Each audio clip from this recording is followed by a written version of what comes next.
No sé cuántos estamos al tanto de que hoy en el mundo entero comenzamos la Semana de Pasión.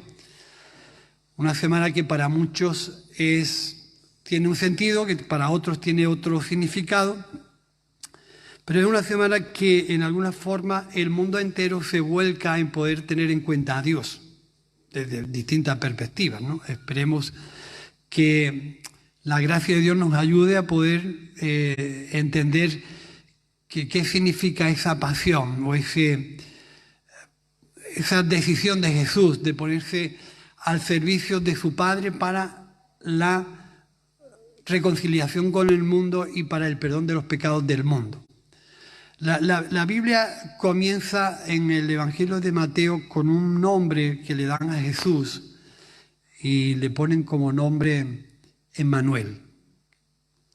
Emmanuel no es un nombre normal y corriente. Emmanuel tiene todo el significado de la intención de Dios de estar con el mundo. Y a mí siempre me ha gustado recalcar eso. Emmanuel, Dios con nosotros, no en contra de nosotros.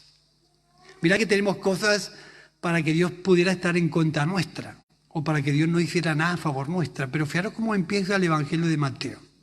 Y pondrá su nombre Emmanuel, que significa Dios con nosotros.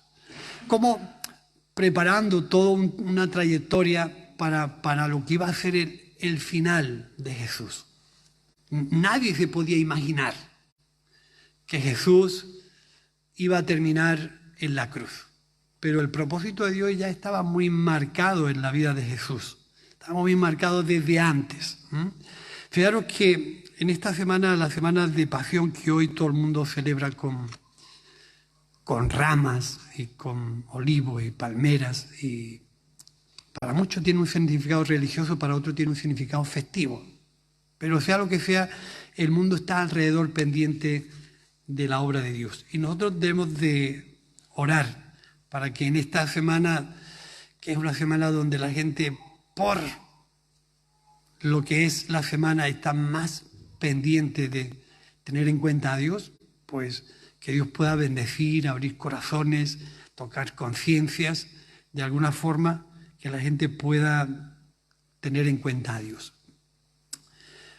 Quiero que podamos estar orando y pidiendo a Dios que Él nos dé la oportunidad de que todo lo que ocurre en nuestra vida la podamos enclavar para que algún día en nosotros podamos tener una buena decisión. Ayer estuvimos un buen tiempo en la prisión, cortito, pero un buen tiempo, ¿no? Y a veces uno trata de hablar con ellos con la sana intención de que puedan asimilar, puedan encajar que todo lo que le ha ocurrido de manera negativa en su vida pueda terminar en que algún día tomen una buena decisión para su vida y le pueda cambiar el curso de su vida, ¿no? Hay pocos personajes, hay pocas fechas de gente en la historia. Mira que ha habido argumentos importantes en la historia de la humanidad donde han nacido gente importante y han hecho cosas importantes, pero de nadie se habla de un antes y un después. De nadie se habla de un antes y un después. Solamente cuando quieren renombrar o hablar de alguien importante se limitan a marcar una fecha antes de ese Emmanuel y después de ese Emmanuel. ¿Sí? Sí. Cuando quieren nombrar un acontecimiento importante, siempre marcan un punto de partida. Antes, ¿cuándo ocurrió esto? ¿Antes de Jesús? ¿Cuándo ocurrió esto? Después de Jesús. Lo que significa es que Dios, en el nacimiento de Jesús, marcado en la frente con ese final tan cruel, Dios ya tenía un propósito donde nosotros pudiéramos tener una referencia de cómo podemos llegar a tomar una buena decisión. Fijaros, empieza el Evangelio hablando acerca de ese Emmanuel, Dios con nosotros. Y Dios le da una oportunidad a Juan el Bautista de presentar a Jesús. Y yo siempre me encanta poder decir esto. La mejor presentación de Jesús jamás hecha en la historia según mi criterio, la hace Juan el Bautista. Este es el Cordero de Dios. Ya está señalando algo ahí que, metiéndonos en todo lo que significaba para los judíos el Cordero, estaba marcando ahí un propósito cruel. Este es el Cordero de Dios que quita el pecado del mundo. Emmanuel, Dios con nosotros, Jesús como el Cordero de Dios que iba a quitar el pecado del mundo. Dios marcando la vida de Jesús de una manera increíble. Jesús empieza su ministerio con una complejidad, porque solamente ser señalado por el Juan el Bautista, dice que fue investido del Espíritu Santo, inmediatamente fue al desierto. Una circunstancia muy compleja alrededor de Jesús. Es decir, cómo esos acontecimientos en la vida de Jesús se estaban marcando con un propósito final. Si todo estaba marcando la cruz. Pero ¿por qué Jesús tenía que estar 40 días en el desierto? ¿Por qué necesitaba ese tipo de experiencia? Y cómo el desierto lo marcó de una manera grande de parte de Dios, de tal manera que pudo asimilar todo lo que vino después. Inmediatamente salió del desierto, dice que el diablo se le presenta y le dice: si tú eres el Hijo de Dios, ¿cuántas cosas nos pueden hacer dudar de lo que somos o no somos? Por eso es importante buscar a Dios. Por eso es importante refugiarse en Dios. Por eso es importante buscar tiempos de oración, buscar tiempos donde podamos reflexionar, meditar y estar en la palabra de Dios, porque van a venir situaciones en las que nos van a poner en duda de lo que tú eres y a lo que tú has venido. Si tú eres el Hijo de Dios, ¿cómo que si yo soy? ¿Alguien te puede hacer dudar a ti de tu identidad? Con Jesús se intentó. Si tú eres el Hijo de Dios, manda que esas piedras se conviertan en pan. Qué oportunidad para el que pasa hambre, ¿no? Para el que lleva 40 días sin comer. Como a veces nosotros nos damos cuenta que es nuestra persistencia en Dios la que hace que finalmente, cuando asimilamos todo ese tipo de cuestiones en nuestra vida, podamos tener una buena decisión o la gran decisión, porque ahí es donde vamos a terminar.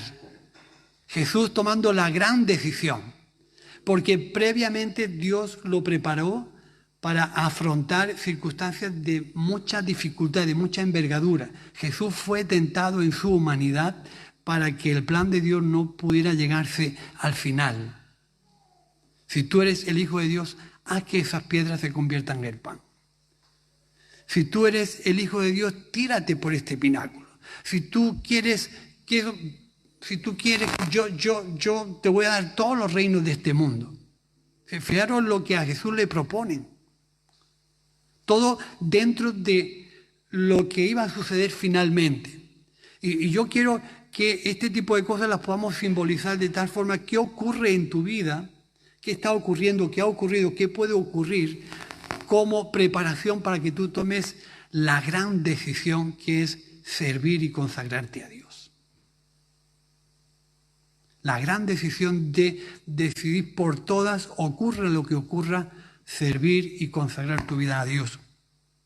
Jesús, por hacer un breve recorrido, Jesús después de salir de ahí se presentó en el templo, fortalecido por Dios en el Espíritu Santo para decirle al mundo que se habían terminado los tiempos del legalismo, los tiempos de la religiosidad, los tiempos del extremismo. Jesús dijo: el Espíritu de Dios está sobre mí.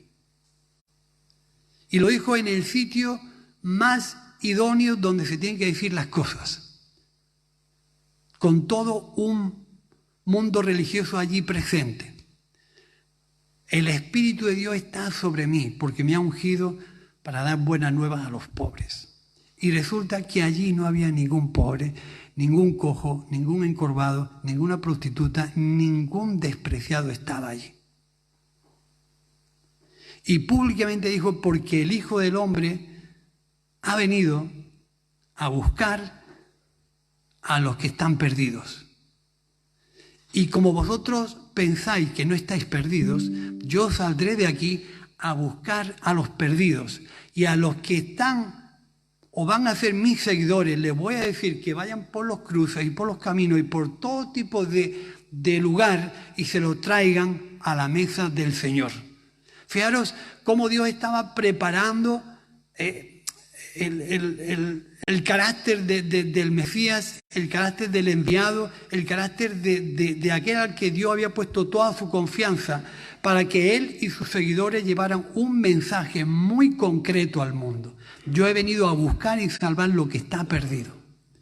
Y todo el que no se quiere ser encontrado seguirá perdido. Así que yo he venido con este propósito. Y comienza un mensaje en el Evangelio de Mateo capítulo 5 que habla de las bienaventuranzas. Y es como, ¿cómo podríamos llamar? Algunas veces lo hemos dicho, es como el programa de un político que se presenta delante de una nación y le dice, a ver, si me votáis y me creéis en mí, yo voy a hacer esto. Y Jesús en el monte de las bienaventuranzas dijo, esto es lo que quiero decir. Así que sentiros bienaventurados si estáis en esta condición, en esta condición, en esta condición. Y aquellos que son de corazón limpio, ellos verán a Dios, ellos me entenderán. Y continúa en ese plan diciéndole al mundo por dónde iba o por dónde se estaba marcando el propósito de Dios. Y que él en algunas ocasiones, como dicen algunos de los evangelios, iba a ser continuamente mal interpretado, poco entendido y poco comprendido entre los suyos. Y vemos las historias de los evangelios con distintas características y distintas enseñanzas, pero ni los suyos lo entendían. Había venido a hacer una misión enviada por Dios y resulta que va a los suyos y los suyos no creen en él. Y a los suyos vino, y dice el Evangelio de Juan, y los suyos no le creyeron. Fijaros, en su humanidad Jesús pues también no lo pasaría bien. Porque le toca hablar de su Padre, le toca hablar de su misión, le toca hablar en un mundo religioso donde él no es entendido. Una de las cosas que nosotros tenemos que tener en mente es que Jesús, cuando habla por primera vez en qué posición o a dónde iba, sus discípulos no le entienden. Y habla, capítulo 9 del Evangelio de Lucas, del monte de la transfiguración. Sus discípulos, en lugar de permitir que el propósito de Dios vaya avanzando, dicen, vamos a hacer aquí un sitio donde estar tranquilo y no te compliques tanto la vida, ¿entiendes? Esto yo lo quiero añadir como anécdotas para que en muchas ocasiones veamos que por medio de las aflicciones, por medio de las complejidades, por medio de los momentos duros, por medio de las situaciones difíciles que se dan alrededor de nuestra fe, Dios está marcando su propósito en tu vida, en mi vida y en la vida de la iglesia, porque así fue con Jesús. Jesús, sin tener mucho entendimiento de lo que estaba ocurriendo en un momento determinado, le pregunta a sus discípulos, oigo que la gente tiene distintas versiones de lo que yo soy. Y le pregunta a los discípulos, pero que el mundo piense de mí esto, aquello, no me sorprende. Pero vosotros que vais a ser los que me vais a seguir y os vais a comer mi enseñanza, ¿quién decís que soy yo? Y es importante que nosotros tengamos claro quién es el Hijo de Dios para nosotros. Porque depende de que no dudemos de eso cuando llegue el momento de nuestra gran decisión, que igual no la hemos tomado todavía. La gran decisión va a terminar con una consagración plena a Dios, donde Dios sea el centro de toda nuestra vida. que igual choca con la manera en que nosotros entendemos a Dios hoy, ¿no? Pero Jesús, en esa manera de no ser entendido, que le dice a sus discípulos: vosotros, ¿quién decís que soy yo? Es un gran reto para nuestra fe poder tener claro quién es Jesús en nuestra vida. Jesús no ha venido a nuestra vida para hacer un argumento más. Jesús no ha venido para darnos una nueva ideología religiosa.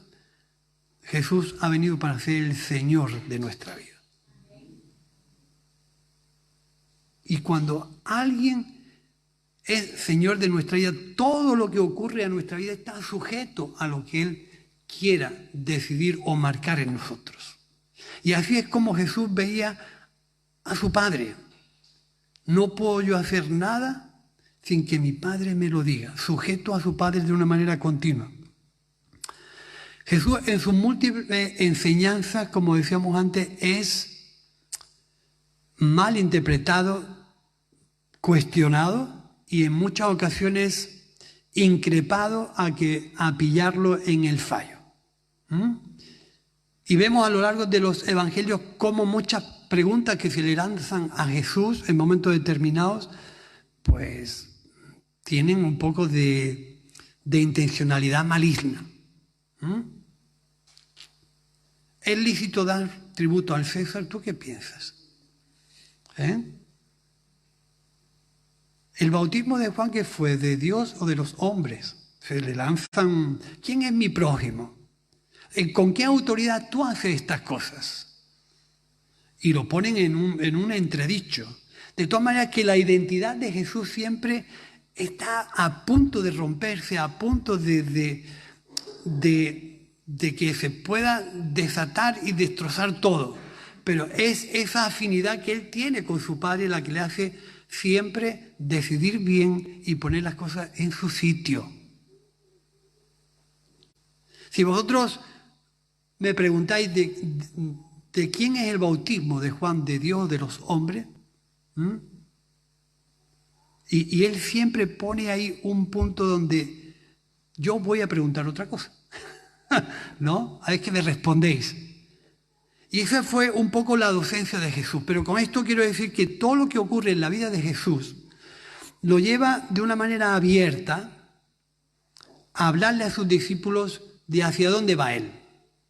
Y esta lectura sí la quiero leer.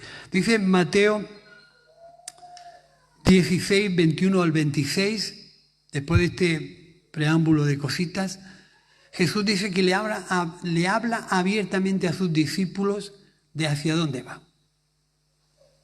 ¿Qué es lo que va a pasar con su vida? Y dice así.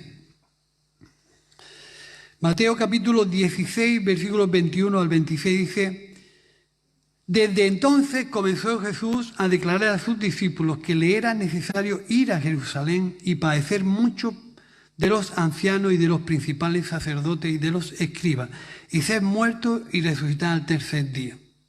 Entonces Pedro, tomándolo aparte, comenzó a reconvenirle diciendo: Señor, ten compasión de ti, en ninguna manera esto te acontezca.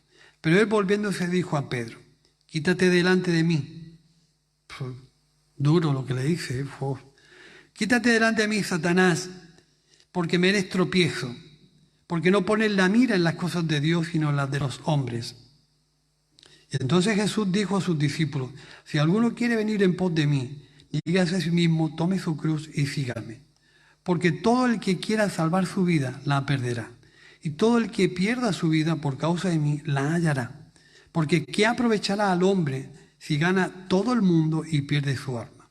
¿O qué recompensa dará el hombre por su alma?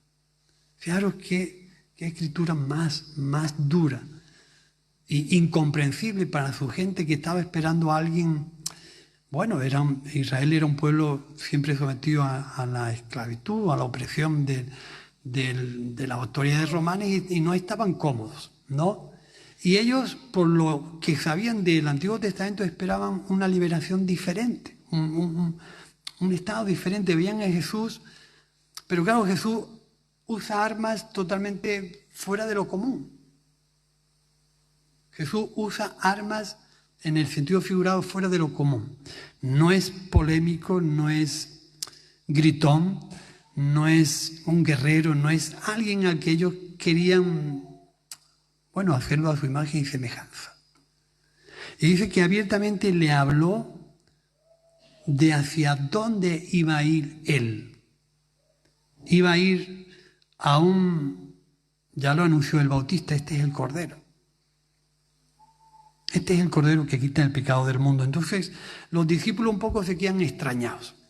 Y en todo este acontecimiento, Jesús tiene una cercanía con sus discípulos, y cuando él dice esto, poco después, lo mencionaba Francisco ayer en la cárcel, poco después los discípulos tratan de decirle que no te pase esto. Hombre, ¿cómo te va a pasar esto? Si tenemos puesta la esperanza en ti, tú no puedes ir a Jerusalén y que te crucifiquen, tú no puedes ir, que esto no te acontezca. ¿Qué ocurre muchas veces cuando nosotros no queremos encajar el momento duro, el momento difícil de nuestra fe, dándole a Dios la oportunidad que siga su propósito en nosotros? Esto puede romper mucho nuestros esquemas de vida cristiana, pero cuanto antes nos enfrentemos a nuestro compromiso cristiano, mejor vamos a vivir. Mejor vamos a encajar la voluntad de Dios. Dice, no ponéis las cosas en las miras de Dios, sino en las de los hombres. ¿Qué es lo que nos atrae? ¿Qué es lo que nos mueve a servir a Dios? ¿Qué es lo que realmente se mueve en nuestro interior? Porque si es el mundo, tenemos mucho atractivo. Si es Dios, sabemos lo que nos espera, que es comprometernos con Él y con su obra, de tal manera que Dios sea lo más importante en nuestra vida y nos dé la capacidad de negarnos a nosotros mismos para hacer la voluntad de Dios. No es atractivo. Porque para nosotros, como seres humanos que somos, nos gusta como a ellos les gustaba. Fíjate que es que hemos nombrado un momento, no sé si lo habéis leído, el momento de la transfiguración, pero tiene mucho significado, mucho simbolismo. Para ellos lo más importante es que Jesús quedara con ellos, que vivieran un momento cómodo y que las complicaciones no aparecieran. Para nosotros podemos tener un entendimiento parecido, tener una vida confortable, una vida de confort donde Dios sea un pensamiento, donde Dios sea un ideal, donde Dios sea un argumento más que complete nuestra vida. Pero no es el sentido que Dios le da a Jesús, ya o que le está marcando una manera de cómo afrontar una verdadera entrega para que el mundo fuera salvo por medio de él. Y él primero se pone de ejemplo y dice, de manera abierta les declara a sus discípulos que iba a padecer mucho. Lo contrario muchas veces sería decir algo a los creyentes con el cual luego se puedan sorprender o poner a Dios de mal testigo. La vida del creyente, cuando la enfocamos y la vivimos en Dios, tiene que afrontar un reto que es que Dios sea el Señor y lo primero, de lo primero, de lo primero y lo primero. Aunque nos parezca muy legal o muy extremista. Si Dios no es lo primero en nuestra vida, nunca vamos a entender por qué ocurren cosas alrededor de nosotros. Entonces, fijaros lo importante que Jesús, en mitad de este tipo de circunstancias, relata lo que hoy todo el mundo celebra. Hoy celebran la entrada triunfal en Jerusalén. Nadie podía entender que aquel ensalzamiento de Jesús, aquellas alabanzas, aquellas vítores, aquellas ramas de olivo, palmera o mantos extendidos pudieran significar un final tan trágico. Este rey viene para estar con nosotros, hay que honrarlo para que se quede mucho tiempo con nosotros y vamos a ponerlo contento. Pero Jesús está viviendo las dos historias, está viviendo su proclama como rey y está viendo en su interior lo que él percibe. Nadie como él estaba percibiendo el momento final. Dice este texto que cuando se acercaron a Jerusalén vinieron a Betfagé, al monte de los olivos, y Jesús envió a sus discípulos diciéndole, id a la aldea que está enfrente de vosotros y luego hallaréis un asna atada. Mira, quiero pararme aquí un momento. ¿Sabéis que los reyes que entraban con un caballo a una población significaban que eran reyes que iban a provocar guerra y que iban a hacer frente? Jesús entra en un asna porque era un símbolo de paz. Su ministerio se iba a desarrollar por medio de la paz. Él iba a ser, como es llamado, príncipe de paz. No montó en un caballo, montó en un asna. Diciéndole, id a la aldea que está enfrente de vosotros y luego hallaréis un asna atada y un pollino con ella, desatadla y traérmelo. Y si alguien os dijere algo, decir que el Señor lo necesita y luego lo enviará. Todo esto aconteció para que se cumpliese lo dicho por los profetas cuando dijo, decid a la hija de Sión, he aquí, tu rey viene a ti manso y sentado sobre un asna, sobre un pollino, hijo de animal de carga. Y los discípulos fueron e hicieron como Jesús les mandó. Y trajeron el asna y el pollino y pusieron sobre ellos sus mantos y se les sentó encima. Y la multitud, que era muy numerosa, tendía sus mantos en el camino y otros contaban ramas de árboles y las tendían en el camino. Y la gente iba delante de él detrás y aclamaba diciendo, Hosana al Hijo de David. Bendito el que viene en el nombre del Señor, Hosana en las alturas. Y cuando entró en Jerusalén, toda la ciudad se conmovió diciendo, ¿quién es este? Y la gente decía, este es Jesús, el profeta de Nazaret de Galilea. Todo esto aconteció como preámbulo de hacia dónde iba Jesús. Todo esto estaba escrito, todo esto estaba dicho por los profetas. Pero nadie entendía el significado de lo que estaba ocurriendo. Solamente el Mesías, solamente el enviado estaba plenamente convencido que eso era algo que ya él conocía, algo que iba a vivir en el pueblo de Jerusalén, donde se lamentó tantas veces, Jerusalén, Jerusalén. Si tú conocieras quién está aquí, tendría otro tipo de actitud. Fíjate lo desconocido que era Jesús. Fijaros todo ese tipo de circunstancias, todo ese tipo de sensaciones, todo ese tipo de sentimientos en el interior de Jesús, uno detrás de otro, viendo todo lo que estaba aconteciendo y nadie lo entendía. Y nadie lo comprendía. Pero sin embargo estaba viviendo una cantidad de dichos de él por los profetas que se estaban cumpliendo. Él lo asumía. Él sabía dónde iba. Y esto que la gente hoy celebra, echando, pues, unos en los bares, otros en los restaurantes y otros pocos en la procesión, que hay que dar gracias por los pocos que quedan todavía, que profesan una fe. Pero muy pocos entienden lo que Jesús estaba viviendo en su interior. Y ahí es donde yo me gustaría en esta mañana deciros que Jesús, cuando toma la última cena con los discípulos, o la Pascua judía, que era su última Pascua, ya viviendo los últimos capítulos antes de padecer, él clamó y dijo, ¿cuánto he deseado tomar esta Pascua con vosotros? Eso denota el deseo de Dios de dar una solución al mundo, el deseo de Dios de establecer una fraternidad entre Dios y el hombre, el deseo de Dios de reconciliar al mundo. ¿Cuánto he deseado? Fíjate lo que estaba diciendo.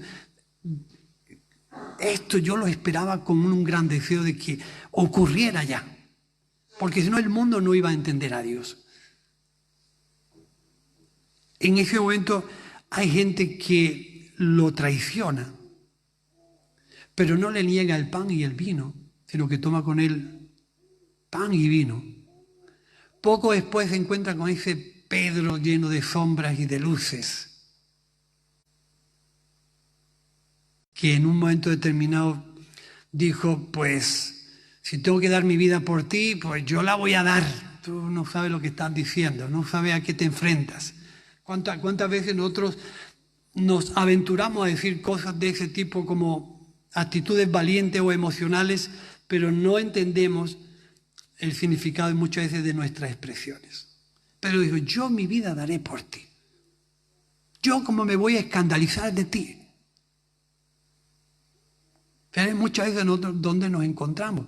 Por eso los creyentes tenemos que llegar a una comprensión de lo que es nuestra conversión a Dios. No puede ser nunca una ideología.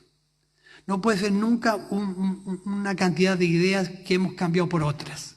Nuestra conversión tiene que ser tan genuina, tan natural, tan de verdad de nuestro interior, que Jesús sea el Señor de nuestra vida.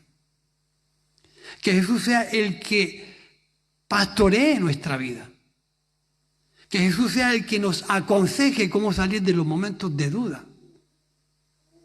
Y ahí es donde vamos a ir. Dice que Jesús, viéndose tan rodeado de circunstancias, tan poco entendido, tan poco comprendido, necesitaba orar. Y buscó a sus discípulos para orar. Y dice el texto de Mateo capítulo 26, Jesús en el huerto de los olivos en Getsemaní. Ya, como yo digo, echando el resto. Ya entendiendo y comprendiendo cuál era su carácter humano, sus debilidades, sus carencias. Decir, no puedo más. Porque mi vida no tiene capacidad para aguantar ni resistir lo que no quiero hacer, y no quiero hacerlo. Y no quiero hacerlo. Y dice que Jesús se enfrentó en la oración a Dios y dijo, entonces Jesús con ellos a un lugar que se llamaba Getsemaní, y dijo a sus discípulos, sentaos aquí entre tanto que yo voy allí y oro. Y tomando a Pedro y a los hijos de Zebedeo, comenzó a entristecerse y a angustiarse en gran manera. ¿Qué agonía o qué situación de angustia no tuvo que vivir Jesús en su humanidad para entristecerse de esa manera? O sea, ¿qué situación más horrible en su interior? Yo no sé si tú alguna vez has tenido la sensación de morirte. Pero Jesús no solamente tuvo la sensación de que algo cruel iba a vivir, sino que el pecado de toda la humanidad iba a caer sobre él. Que todos los pecados del mundo entero iban a caer sobre él. Y que él era el cordero que Dios había decidido para ser sacrificado en favor de la humanidad. No sé si nosotros llegamos a alcanzar ese momento de angustia. Dice, entonces Jesús les dijo, mi alma está muy triste hasta la muerte. Quedaos aquí y velad conmigo. Yendo un poco adelante, se postró sobre su rostro y orando diciendo, Padre mío, si es posible, pasa de mí esta copa, pero no se haga como yo quiero, sino como tú. Vino luego a sus discípulos y los halló durmiendo, y dijo a Pedro, ¿así que no habéis podido velar conmigo ni siquiera una hora? Velad y orad para que no entréis en tentación. El espíritu a la verdad está dispuesto, pero mi carne es débil. Otra vez fue y oró por segunda vez diciendo, Padre mío, si no es posible, pasa de mí esta copa, pero no sé que yo, pasa de mí esta copa sin que yo la beba. Me faltan las gafas, pero bueno. Hágase tu voluntad. Vino otra vez y las halló durmiendo porque los ojos de ellos estaban cargados de sueño. Y descargándolo se fue de nuevo y oró por tercera vez diciendo las mismas palabras. Y entonces vino a sus discípulos y les dijo, dormid ya y descansad. Y aquí ha llegado la hora que el Hijo del Hombre es entregado en manos de pecadores. Levantaos, vamos y ved. Se acerca el que me entrega. Qué interesante es esta oración de Jesús como argumento de todo lo que venimos comentando. Es decir, Dios prepara a Jesús para que llegando a este momento culme decida bien. Y lo decide también porque primero lo que reconoce es su debilidad. Lo que reconoce es qué es lo que no quiere hacer. ¿No nos pasa a nosotros a veces eso? No quiero hacer esto, no quiero hacer lo otro. Es lo mejor que nos puede pasar, reconocer lo que no queremos hacer. No me quiero responsabilizar, no me quiero sacrificar, no quiero comprometerme, no quiero hacer esto, no quiero hacer lo otro. Es lo mejor que nos puede pasar. Pero esa actitud de vernos dentro del propósito de Dios y de la voluntad de Dios, la segunda parte también nos hace falta. Señor, reconozco mis carencias, reconozco mis debilidades, reconozco mi poca apetencia, reconozco mi poca disponibilidad, pero es lo que yo quiero. Pero te pido que no se haga lo que yo quiero, sino que se haga tu voluntad. Ese espíritu de consagración viene como preparación de muchas cosas vividas antes. Si no hay una preparación, si no hay un entreno antes en nuestra vida de fe, si no hay una consagración a Dios en los momentos difíciles de nuestra vida, cuando llegue una decisión de alto nivel, vamos a errarla, vamos a equivocarnos.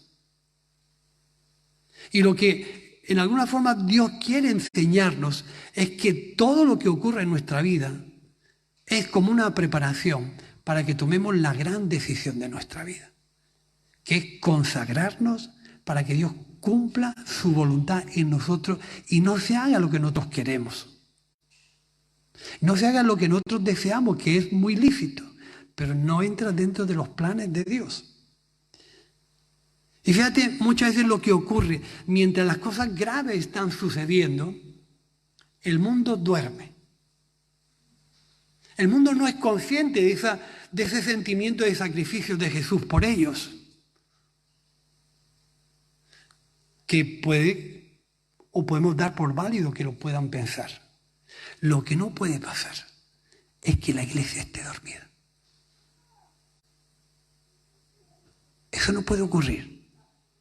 Que en los momentos difíciles, en los momentos graves, estemos en otras cosas. Que Dios esté viviendo su momento buscando gente para ser consagrados y la iglesia o nuestra vida no percibamos ese momento difícil y durmamos. Y no estemos atentos. Y el Señor venga una y otra vez a nuestra vida. Pero no habéis podido velar ni siquiera una hora. No estáis percibiendo en el momento culmen que se está provocando para la humanidad. Y a veces la gran decisión que puede consagrar nuestra vida es señalar a Jesús como Señor, aunque nos cueste la vida.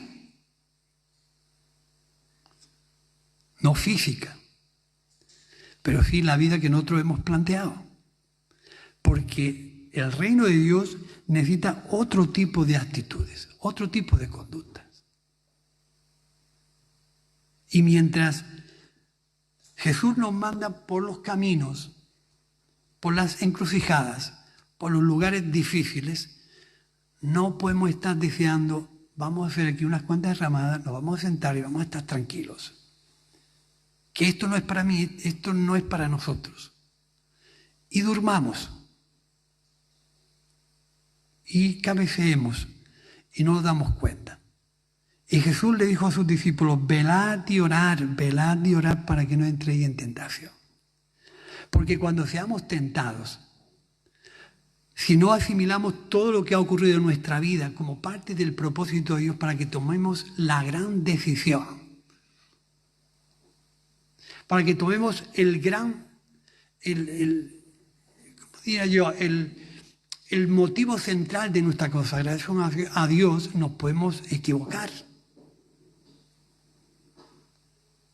Y fíjate cómo en algún momento Jesús es tan poco entendido que va a la cruz siendo escupido, siendo menospreciado, siendo el hazmerreír de toda aquella gente.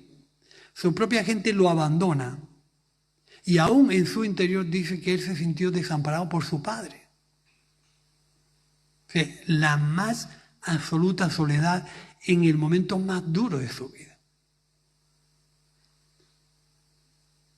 Decíamos el jueves que si nosotros no pasamos nuestro Getsemaní particular, yo soy de los que piensan que nosotros tenemos que vivir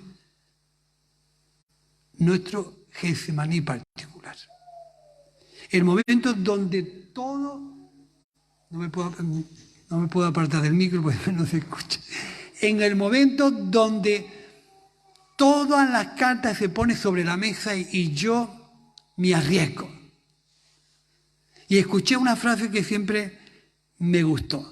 Dios no vino a quitarnos el riesgo, sino a que tuviéramos o viviéramos vidas arriesgadas. Dios no vino a quitarnos el riesgo. Y en el mundo tendréis aflicción, pero confiad, yo he vencido al mundo. Entonces, cuando nosotros queremos meternos en ese Getsemaní, en esa intensidad voluntariosa de servir a Dios, nos vamos a encontrar que nuestra carne no quiere. Que nuestra comodidad no quiere. Y vamos a tener que reconocer en la más absoluta honestidad que así somos. Pero le pasó a él. Pero tuvo la intencionalidad de entregarle a su padre la decisión del momento más difícil de su vida. Y cuando ya todo hubo terminado,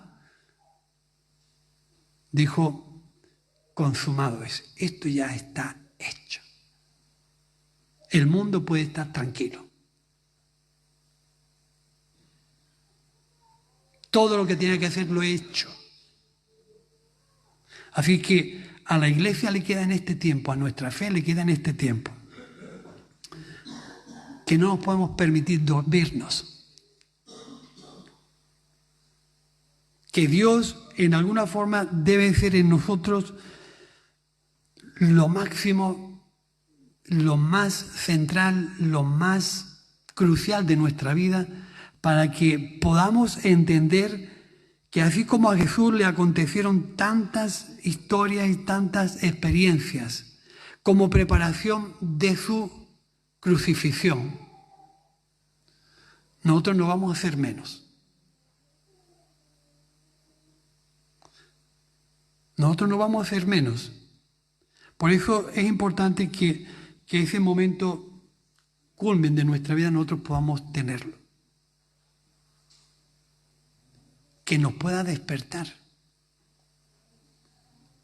Que nos pueda mantener despiertos. Que Dios pueda tratar contigo, que Dios pueda tratar conmigo. Pero en alguna forma, esta semana donde toda la multitud en el mundo entero están celebrando esa semana de pasión, en la que Jesús es representativo de manera externa en la calle, en la que el mundo decide, pero Dios no decide.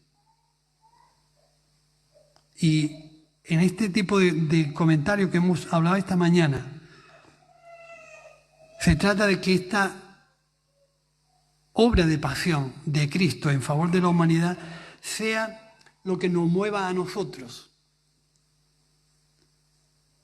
sea lo que nos haga decidir a nosotros, sea lo que nos haga motivarnos a nosotros.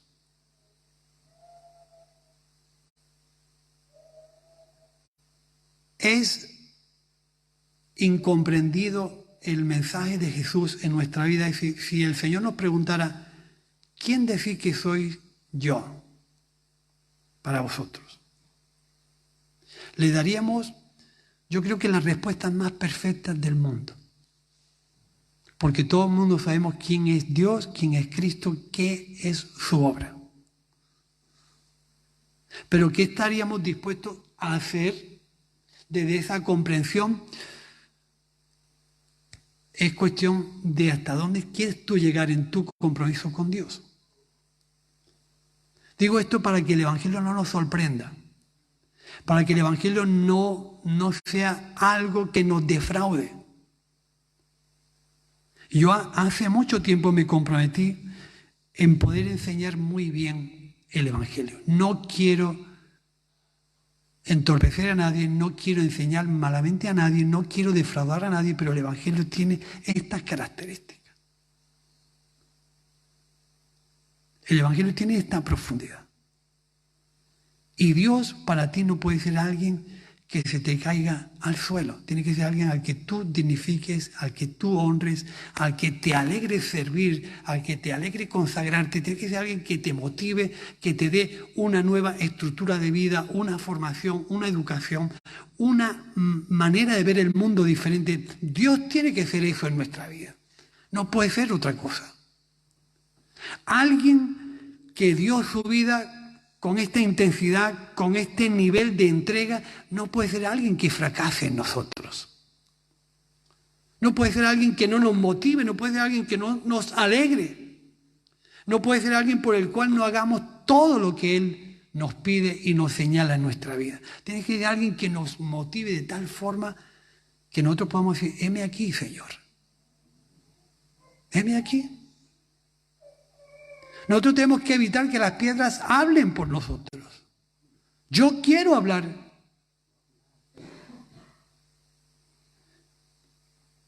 Yo quiero hablar de Jesús. Yo quiero decirle al mundo lo que Cristo es para mí. Las piedras no pueden hablar.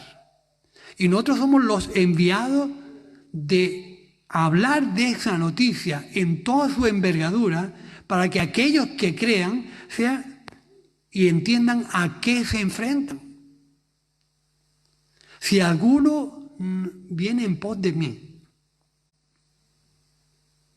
si es que hay alguno, fíjate, si es que hay alguno, viene en pos de mí, que entienda que las zorras tienen dónde vivir y las aves dónde anidar, pero que yo no te puedo ofrecer más de lo que hay. Así que no te sorprenda que el Evangelio sea exigente, sea, ¿por qué no decirlo?, sea molesto. El Evangelio es molesto. Porque nos habla directamente al interior de nuestro corazón y nos confronta con Dios. Y si el Hijo de Dios tuvo que vivir este tipo de experiencias tan profundas, tan intensas, ¿cómo es que nosotros a veces queremos, en el mundo del fútbol, es regatear, cortar camino, no podemos hacer plácido lo que es exigente? Entonces, ese Getsemaní, ojalá nosotros lo vivamos con la intensidad de decir, Señor, entiéndeme. Entiéndeme lo que te pido, que si hubiera otra forma en que el mundo fuera salvo, yo lo preferiría. Si hubiera otra forma en que el mundo pudiera creer en ti, en que el mundo se pudiera reconciliar contigo, yo lo preferiría porque no me gusta esto, no me gusta lo otro. Así que, pero si esto es lo que tú has decidido, yo quiero ser un vocero, quiero ser un anunciador, quiero ser un proclamador, quiero ser alguien que hable de ti en todos los sitios. Si tú eres el que me inunda de esa fuerza, de ese vigor, para que esté donde esté, yo pueda hablar de ti. Y entiende lo que soy, pero no quiero que se haga lo que a mí me gustaría hacer. Nos ponemos de pie y oramos.